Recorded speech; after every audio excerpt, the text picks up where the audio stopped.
On oublie parfois la beauté des choses simples, la famille, le travail bien fait, se nourrir d'aliments qu'on a vus pousser. Aujourd'hui, on prend ce cool et on passe une journée sur la ferme. Un jeu sain, un jeu bon pour vous. Bienvenue dans Agricola. Hey, des courges, ils sont prêtes.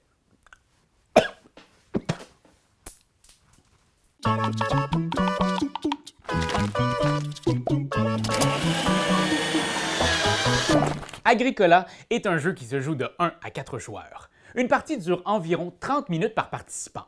Dans Agricola, vous devrez exploiter votre ferme et vos ressources le plus efficacement possible. Pour nourrir votre famille, oui, mais aussi pour prospérer et faire des points. À la fin des 14 tours de jeu, celui ou celle qui aura accumulé le plus de points sera nommé Maître fermier, Reine des champs, Cultivateur suprême. Bref, il gagne. Commencez par assembler le plateau de jeu selon le nombre de joueurs présents. Ici, par exemple, je prépare une partie à 3 joueurs. Je vais donc prendre les morceaux avec le symbole 3 joueurs. Ah! Ensuite, triez les 14 cartes actions en fonction du chiffre inscrit au verso.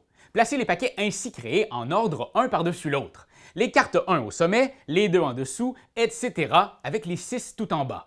Placez le plateau aménagement majeur près du plateau principal avec les cartes aménagement majeur sur les espaces prévus à cet effet. Triez aussi les cartes savoir-faire, les cartes jaunes, pour garder seulement les cartes concernant votre nombre de joueurs. Comme on joue à 3, je me débarrasse donc des cartes avec le symbole 4+, en les donnant à manger au cochon. Ou vous pouvez les remettre dans la boîte de jeu. Chaque joueur prend un plateau ferme et tous les pions d'une couleur de son choix. Au début de la partie, votre famille contient seulement 2 pions, qui commencent dans les pièces de bois de votre chaumière. Distribuez 7 cartes aménagement mineur et 7 cartes savoir-faire à chaque joueur. Déterminez un premier joueur au hasard. Celui-ci reçoit 2 jetons repas et les autres joueurs commenceront avec 3 jetons. Bon, allez, on a une ferme à construire! Cocorico! Notre partie va durer 14 tours. Chaque tour comporte 4 phases. Préparation, journée de travail, retour à la maison et récolte. Faites ces 4 étapes 14 fois et boum! Vous avez joué à Agricola. C'est simple, non? Phase 1, préparation. Lors de cette étape, commencez par tourner une nouvelle carte action. Puis placez des ressources sur toutes les cases avec un encadré et une petite flèche. Attention, s'il y a déjà des ressources sur ces cases, lors de cette étape, vous rajoutez quand même le nombre de ressources indiquées. Il va y avoir un beau paquet de bois juste ici après quelques tours, si personne n'en profite. Vous allez voir, c'est un des éléments clés dans Agricola, savoir profiter des espaces ressources bien garnis au bon moment. Phase 2, journée de travail. Lors de cette phase, les joueurs vont, à tour de rôle, envoyer un de leurs ouvriers sur un espace inoccupé du plateau pour immédiatement profiter de son action. Chaque case procure un effet différent. Plusieurs espaces procurent des ressources. Par exemple, ici, cet espace me procure une céréale. Oh, et vous vous rappelez cet espace avec du bois qui s'accumule depuis quelques tours? Je peux envoyer ma fermière sur cette case pour réclamer tout le bois qui s'y trouve. D'autres espaces vous permettent de dépenser vos ressources pour améliorer votre ferme. Bon, par exemple, si vous allez sur l'espace « Extension de ferme », vous pouvez construire une nouvelle pièce dans votre maison en payant ces ressources. L'espace « Désir d'enfant » vous permet de prendre un nouveau pion fermier si vous avez une pièce dans votre maison pour l'accueillir. Plus votre famille est nombreuse, plus vous aurez d'actions dans vos futurs tours. Gardez ça en tête. Vous pouvez aussi construire des pâturages pour accueillir des animaux. On peut typiquement avoir 2 animaux d'un même type sur une case pâturage, mais si vous construisez une étable, vous doublez la capacité du pâturage. Donc ici, par exemple, je pourrais avoir 4 moutons sur cette case. D'autres cases permettent de labourer et donc de placer une tuile champ sur votre plateau. L'action semer permet de placer une de vos ressources végétales dans un de vos champs. Vous ajoutez de la réserve sur celle-ci les ressources indiquées sur la case action. Votre champ produira éventuellement ces beaux légumes lors de la récolte. Vous pouvez aussi utiliser l'action apprentissage pour jouer une carte savoir-faire devant vous. Les savoir-faire sont des pouvoirs ou des bonus qui vont modifier certaines règles de jeu à votre avantage. Vous pouvez finalement construire des aménagements. Ceux-ci coûtent les ressources indiquées ici dans le haut de la carte, mais ils vous permettront de faire des actions bonus que vous seul pourrez faire, comme échanger des roseaux ou des animaux contre de la nourriture. Certains rapportent même des points en fin de partie. Et attention, certains aménagements demandent d'avoir certains savoir-faire avant de pouvoir les déployer. Ouf! Ça fait beaucoup de choses à faire sur la ferme.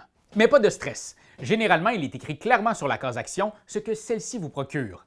Lisez avec soin et tout devrait bien aller. Quand tous les joueurs ont placé tous leurs ouvriers, on passe à la prochaine étape du tour. Bon, on sait que j'en étais rendu, moi, là. Ah oui! Phase 3. Retour à la maison. Tous reprennent les ouvriers placés et les replacent dans leur maison pour un dodo bien mérité. Bonne nuit, mes petits amours. Plein de bisous. Phase 4. Récolte. Cette étape ne se produit pas à chaque tour. Elle arrive seulement lors des tours avec ce symbole sur le plateau. Donc lors des tours 4, 7, 9, 11, 13 et 14. Quand il y a récolte, procédez à ces 3 étapes. Étape 1. Récolte des champs. Chaque joueur prend une ressource sur chacun des champs qu'il a semés. Étape 2. Repas. Tous les joueurs doivent défausser 2 jetons repas pour chacun de ses pions fermiers. Si un pion fermier est né ce tour-ci, il ne nécessite qu'un seul jeton nourriture. Parce que c'est un petit bébé. Il est acquis, le pion. Hein? Il est acquis, mon petit pion d'amour. Allez, mange. Si vous êtes dans le pétrin, une ressource céréales ou légumes peut être défaussée pour remplacer un jeton repas. Vous pouvez aussi utiliser vos améliorations pour transformer des ressources en nourriture. Au final, si vous n'avez toujours pas le nombre de repas suffisant, vous devez prendre une tuile mendicité par repas manquant. Ces tuiles vont vous faire perdre 3 points en fin de partie pour chaque exemplaire. Alors méfiez-vous. Manger, c'est très important. Étape 3. Reproduction. Des animaux. Chaque couple d'animaux d'une même espèce fait naître un petit bébé si vous avez l'espace pour l'accueillir. Notez que vous pouvez toujours loger un animal dans votre maison, mais un seul. Et c'est pas moi qui nettoie ces dégâts. Le jeu se termine à la fin de la récolte du 14e tour. On cumule alors les points. Gardez en tête que vous perdez des points pour chaque espace ferme encore vide et pour chaque élément de ferme important que vous n'avez pas. Pas de légumes? Moins 1 point. Pas de bœuf? Moins 1 point. Alors, assurez-vous de vous diversifier. Vous ferez des points pour vos champs, vos troupeaux, vos pièces de maison rénovées, votre total de fermier, vos cartes jouées devant vous. Vous trouverez un rappel des divers éléments de pointage sur le bord du plateau. Le joueur avec le total le plus élevé gagne la partie. Mais dans Agricola, que l'on gagne ou que l'on perde, on ne finit jamais les mains vides. Vous avez bâti votre ferme, votre petit monde avec ses spécialités, ses excentricités.